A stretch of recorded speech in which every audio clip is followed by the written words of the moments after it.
All right, y'all, what's up, man? Good morning. Welcome to the podcast with Soul Sean G. We locked in. Um, 29 days left until Puffy's sentencing, man. You can follow me on all my platforms, TikTok, Instagram, Spotify, YouTube, the podcast with Soul. Welcome to all the new followers. Want to tell y'all a story about, what's up, man? All right. About the what happened at the Puffy trial with Tissa Tails. So Tissa Tails was at the Puffy trial. She was there every day, and every day that she was there, she had armed security guards with her. I think when I first started, I think early on, she might have had two. Then it came down to one.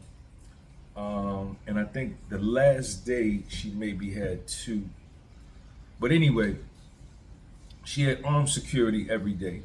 And as you know, her MO has been to continually defame Puff, slander Puff's name, libel, just do everything that she could to cause reputational damage to this man and to his family. And this is what she has engaged in since I was introduced to her or knew about her, learned about her, I should say, at the beginning of the trial. Now, the day of the verdict, July the 2nd, 2025, every single day up until that day, Tissa Tails was in the 26th floor. In the 26th floor, that's where the lawyers were, that's where Puff was, Puff's family. That was where the actual court was going down, the judge, the witnesses, the whole joint. I was in the 24th floor, which was the overflow. The 26th floor was the main courtroom. The 24th floor was the overflow courtroom. That's where I went every day. I went one day to the 26th floor because I just wanted to see Puff. I paid a guy $120 to sit outside for me all night to hold my spot so that I could be the first one in line to get into 26. Because to get into 26, you either had to have a press pass, mainstream media, and they would take only 14 people from the public. But you had to be in line, the first 14 people in line in order to get in 26. And it was dudes out there that would sit out there for you all night so that you could get an early spot in line so you can get into 26. So I went into 26, I saw Puff, that's all I wanted to do. I didn't want to go back in there because in 26, for me personally, my preference, I couldn't really hear that good. Everybody's got their back to you, and I didn't really dig it. I liked chilling in the overflow. They had the dope speakers in there. You could hear everything crystal clear. They had the big televisions, two big, like 70-inch flat screens that showed the courtroom, the witness stand. And that was cool for me because I used to just chill in the back, take my notes, and I was good. I really just wanted to hear what was going on. You could still see Puff and the lawyers and everybody from the screen. You just couldn't see them in person. So every day, Tissa Tails went into the 26th floor. Every single day. She never missed a day. The day of the verdict, when Puffy got acquitted, after the verdict, Judge Submaranian called a break so that he can go in the back and decide whether he was going to give Puff bail or not, let Puff go home that day, which he was. After Puffy was acquitted of the racketeering conspiracy, and after Puffy was acquitted of the SEX trafficking, Mark Agnifilo stood up and gave a tremendous argument to appeal to Judge Submarinian, like, yo, let my man go home, man. He didn't beat the two serious charges that could have landed him in prison for life without the possibility of parole. Kicked in the asset forfeiture, lost all of his assets, his catalog, his houses, his money, his music, his bank accounts, his clothing line, his liquor brand, the TV, everything. He beat those two charges, and he's just convicted on these little punk ass Mann Act charges. And Judge Submarinian was gonna let him go home right then. Judge Submarinian was gonna let him go home right then. And Judge Submarinian even looked at Puff and said, Mr. Combs, I'm sure you don't want to go back to MDC Brooklyn, in like a joking way. But no disrespect, not playing with Puff or clowning Puff, but like as two men. And Puff looked at him and said, nah, man, no, I don't want to go back over there. And, you know, Judge Submarinian was getting ready to hit the gavel, say, boom, you know, go home, you know, make sure you don't leave the country or whatever. But he wasn't going nowhere because Mark and them had his passports. And his plane, he didn't even have access to his plane. His plane was in Maui, Hawaii. But anyway, Maureen Comey stood up for the prosecution. She went off, and then he was like, Submarine was like, all right, man, chill. I was gonna let him go, but this is what I want y'all to do. Agnifilo, you write a letter. Maureen Comey, you write a letter. State your positions as to why he should go home or why he shouldn't go home. And, you know, they did that, and they came back, and ultimately Submarinian denied him bail. But what was funny was that when the verdict came down like about 10:36, 10:37, the verdict was read. And we took the break. Judge Submarinian called for the break like about 10:52, 10:53, something like that. So we dip outside, everybody doing their thing. I go up the street, I do my thing. And Judge Submarinian said, be back here at 1 o'clock. So when we come back at 1 o'clock to get ready to hear if he's gonna let Puffy go home or not, Tissa Tails doesn't go back to the 26th floor. And the reason, I'm only speculating, I don't know why, was because Puffy's family was there, right? All of Puff's supporters, Puffy's family, his kids, his mother.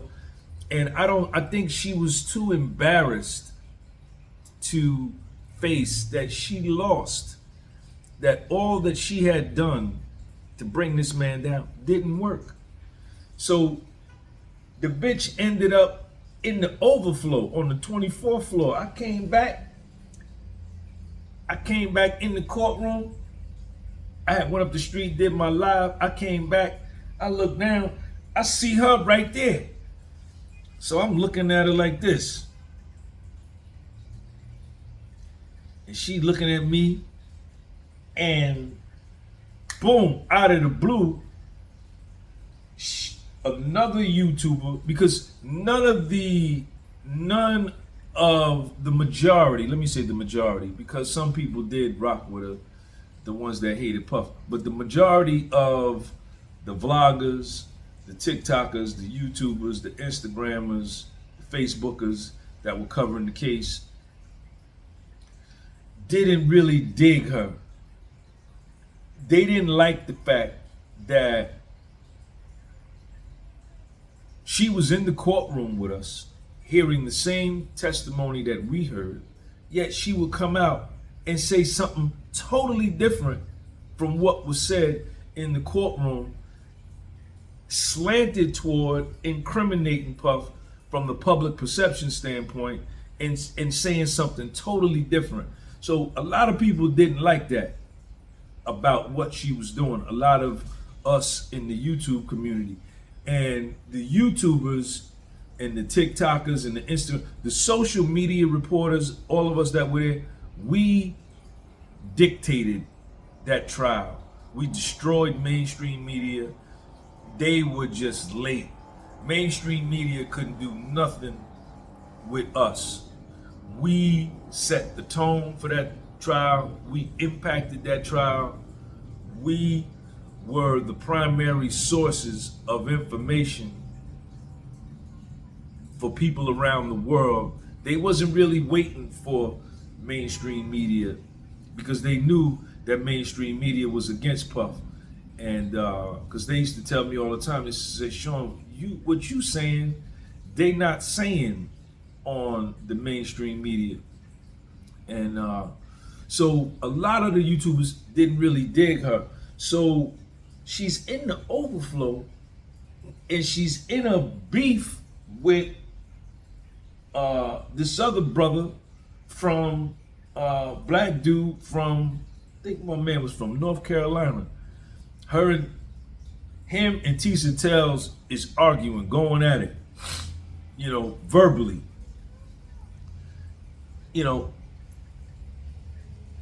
Why are you in the overflow? Why are you not back in 26 where you've been for 8 weeks? Because you lost and you embarrassed to look Puffy's mother in the eye, his family, his daughters, his sons, his sister, in the eye, knowing that you lost. So I'm gonna go to the overflow and seek refuge down there. Man, them niggas wasn't having it. One dude got into a beef with her right there in the overflow. And see, the overflow wasn't as strict as the U.S. Marshals that regulated the overflow, the 26. They didn't play the radio. You couldn't even chew gum in there. You couldn't have no coffee, I don't even know if you could have water in there. You couldn't do nothing. They ran that thing like a prison. But the marshals that was down in the overflow, they were a little more relaxed. You could have water in there, you could chew gum. Some days they let you bring coffee in, some days they wouldn't. But I don't know where the marshals was, but she was beefing with this black dude. So we sitting there like an hour, and then all of a sudden, the marshals come and say, listen, nothing's gonna happen till 5 o'clock. Judge Samarani is not gonna come. He said he won't be back until 5. So we all get up out of the overflow to leave. And man, another YouTuber gets in her face and was calling her like, you fucking liar, you lie. And then, well, let me stay right there, and then I'm gonna tell you what else happened. You lie. So Tissa Tails is talking back, and the dude is on her. He on her. You lie. You ain't been doing nothing but telling lies. You lie. Now you lost. Shut up. Just getting on her. And Tissa talking back. So the elevators come up, because it was about 6 elevators, and the elevator door opened, and she starts to get on one of the elevators, and the dude she arguing with see her getting on the elevator. He get on the same one with her. She get off, and he tell her, come on the elevator. Come on. She wouldn't get on that elevator. And she had so many problems that day after the verdict that even when we got back outside and she would go by, because she would go live like right in the front by the doors, niggas was walking by there, shut up, you liar. You calling her lies, interrupting her reporting, everything, man. And never saw her again, man. And it was just interesting to see, and it was good to see, because she had started some shit down there about me with the marshals and the prosecution and the judge, Puffy's lawyers tried to get me kicked out of the courtroom, you know, and you know, because I was standing in line. Matter of fact, it was the day. It was the day that I went into 26. It was the day that I went into 26. Because if you was going into 26, the 26th floor, it was a special line. So I was the first one in line. She was number 2. So we got in, we went through security. So then when we got through security, she got through before me. So now she was number 1 in line and I was number 2. And we were standing there and I'm just, you know, minding my business, just, you know, looking straight ahead, just ready to go upstairs and get into the 26th floor, see what it's like. And she's standing right in front of me. She's talking to everybody, you know what I'm saying? Compromise her whole culture and everything. Hello, how are you? And then she turned around and she's speaking to everybody. She turned and looked at me and says, how are you doing this morning? What do you think about the Puffy and the Diddy trial? What do you think so far about the trial? You know, I said, I'm down with Puff. I looked at her just like that. I'm down with Puff, man. You understand? And I think he's gonna beat it. And when I told her that, she was like taken aback, and then she dipped out of the front spot and went to the back of the line and started talking with people back there. And from that day,